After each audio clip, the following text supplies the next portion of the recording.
देश में टाटा सिर्फ एक ब्रांड नहीं बल्कि भरोसे का दूसरा नाम है। पिछले 20 सालों में टाटा ग्रुप ने तरक्की के नए रिकॉर्ड बनाए हैं। एक आम हिंदुस्तानी की जिंदगी के हर हिस्से पर टाटा की छाप है। चमक से लेकर कार तक, चाय से लेकर ट्रक तक, जहाँ है आप वहाँ है टाटा की छाप। रतन टाटा जो किसी पहचान के मोहताज नहीं है। रतन टाटा के जीवन में कुदरत ने अनेकों कीमती राज छुपा रखे थे। रतन टाटा ने न सिर्फ टाटा ग्रुप को ग्लोबलाइज किया है बल्कि उन्होंने यंग लीडर्स को भी कई सारे मौके दिए हैं। जिन राजों को जानकर आप भी अपने जीवन में कुछ न कुछ बहुत अच्छा अचीव कर सकते हैं। लेकिन इन तमाम बुलंदियों तक पहुंचाने के लिए उनकी एक अपनी सोच थी। बट ये राज इतनी आसानी से नहीं पता चलने वाले। रतन टाटा वो सोने का सिक्का है जिसके एक तरफ का जो साइड है उसमें हम सबको एक सक्सेस दिखाई दे रही है कि उन्होंने इतनी ज़्यादा सक्सेस अचीव कर ली, बट उसी सिक्के की दूसरी साइड एक संघर्ष भरा जीवन रहा है। संघर्ष तो हम सभी करते हैं, बट हम सभी सक्सेस क्यों नहीं अचीव कर पाते? ऐसा क्या था रतन टाटा में खास कि भाई उन्होंने इतनी ज़्यादा सक्सेस अचीव कर ली थी? तो फिर किससे मिलती थी? ऐसा क्या चलता था रतन टाटा के दिमाग में कि वो अपनी हारती हुई बाजी को भी जीत में बदल देते थे? रतन टाटा ने अपने जीवन में काफ़ी अनेकों उपलब्धियां अचीव करी हैं। रतन टाटा का जीवन काफ़ी संघर्ष से भरपूर रहा है। रतन टाटा का जन्म मुंबई में 28 दिसंबर 1937 को हुआ था। रतन टाटा नवल टाटा और सोनी टाटा के बेटे थे। रतन टाटा 7 साल के थे जब उनके माता पिता का तलाक हो चुका था। तलाक के बाद उनके भाई जिमी टाटा और उन्होंने अपना लगभग सारा जीवन उनकी दादी के पास व्यतीत करा। रतन टाटा 15 साल के थे जब उन्हें अपनी पढ़ाई के लिए अमेरिका जाना पड़ा। 1962 में रतन टाटा ने कॉर्नेल यूनिवर्सिटी से अपनी आर्किटेक्चरल स्ट्रक्चरल इंजीनियरिंग की डिग्री हासिल की। रतन टाटा ने डिग्री हासिल करने के बाद अमेरिका में एक अच्छी जॉब लेने का सोच लिया था, बट जिंदगी को तो कुछ और ही मंजूर था। उन्होंने रतन टाटा के लिए कुछ और ही बड़े प्लान सोच रखे थे जो कि रतन टाटा को आने वाले समय में अचीव करने वाले थे। रतन टाटा वो एक महान शख्सियत का नाम है जो अपनी 60 to 65% इनकम डोनेट कर देते थे चैरिटी में, टाटा ट्रस्ट में। इतिहास में सिर्फ ऐसे 2 ही लोग हुए हैं दानवीर, या तो दानवीर करण महाभारत के टाइम पे या फिर रतन टाटा के जो अभी हमारे समय में थे। और हम बहुत ही भाग्यशाली है कि हम उस समय में पैदा हुए जब हम रतन टाटा को देख सके। आने वाली जो जनरेशन है हम उनको बता सकते हैं कि रतन टाटा नाम की एक शख्सियत थी जो मतलब इतनी डाउन टू अर्थ थी और इतना परसेंटेज वो अपने इनकम का डोनेट कर देते थे लोगों के लिए, और काफ़ी सिंपलिसिटी से रहते थे। वो काफ़ी सिंपल थे, बहुत ही हम्बल इंसान थे। रतन टाटा को हमेशा उनकी काइंडनेस के लिए याद किया जाएगा। रतन टाटा का जो ट्रस्ट है वो कैंसर पीड़ित मरीजों का फ्री में इलाज करवाते हैं।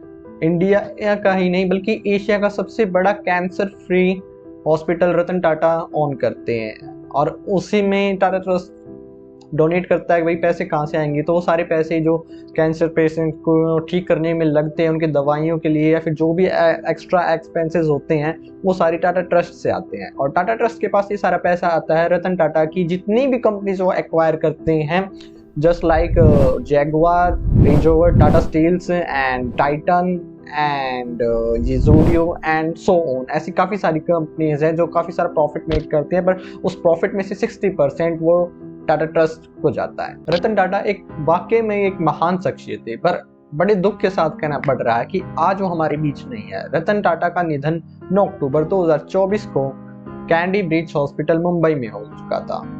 वो वाकई में एक महान शख्सियत थे। उनके अंतिम समय में जब उनका पार्थिव शरीर को लाया गया था, उस समय पर उनका जो पेट डॉग था वो उनके पास बैठा रहा। उसने सुबह से कुछ खाया नहीं था। आप उसकी एक क्लिप भी देख सकते हैं।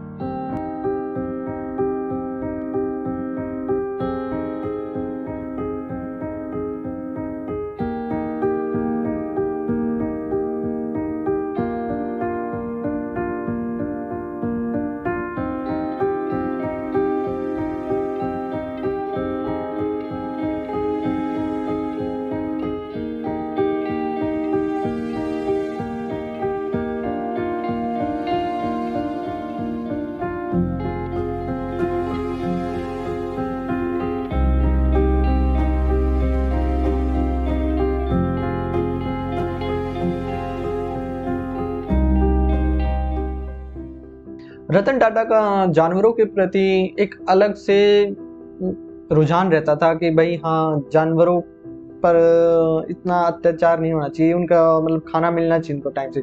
हम इसका एग्जांपल ये भी दे सकते हैं, रतन टाटा ताज होटल को ऑन करते थे और ताज होटल में स्ट्रे डॉग्स का आने पर कोई भी बैन नहीं था, कोई भी उन्हें वहां से भगा नहीं सकता था। आप ताज होटल की क्लिप्स भी देख सकते हैं जहाँ पे स्ट्रे डॉग ऐसे ही आ रहे हैं।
रतन टाटा हमेशा से ही शांत स्वभाव के थे।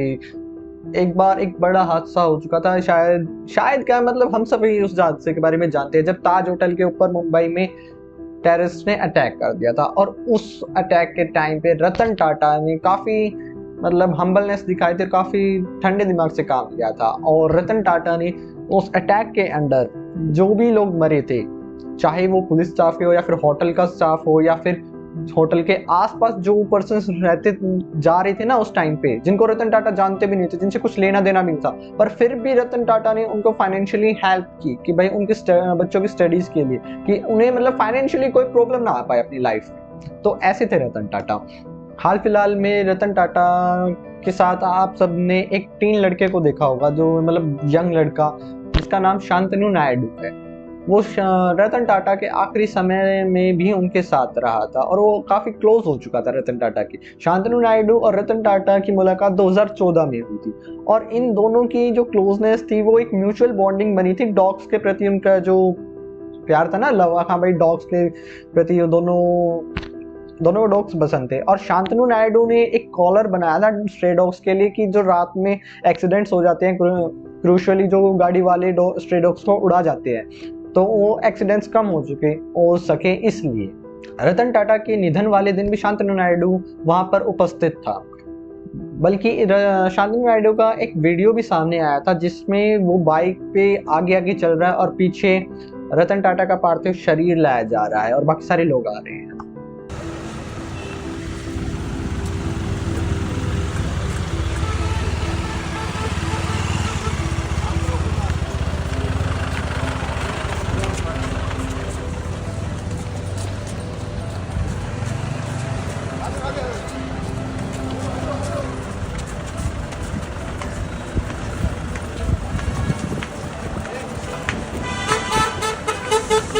शांतनु नायडू की एज सिर्फ 31 ईयर्स है और शांतनु नायडू रतन टाटा का पर्सनल असिस्टेंट था, जो कि रतन टाटा ने खुद उनको असिस्ट किया था कि भाई हाँ, प्रॉपर गाइडेंस भी रतन टाटा देते थे शांतनु नायडू को। और शांतनु नायडू ने भी सेम उसी यूनिवर्सिटी से अपनी MBA परस्यू की है जिससे रतन टाटा ने अपनी डिग्री ली थी इंजीनियरिंग की। मतलब काफ़ी अच्छा बॉन्ड बन चुका था रतन टाटा और शांतनु के बीच में और काफ़ी सारी पिक्चर्स आती रहती थी दोनों के साथ में।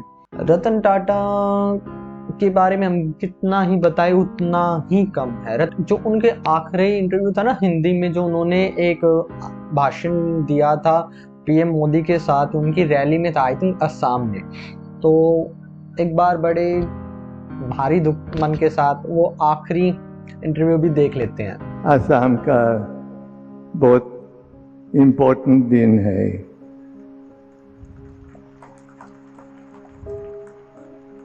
आज असम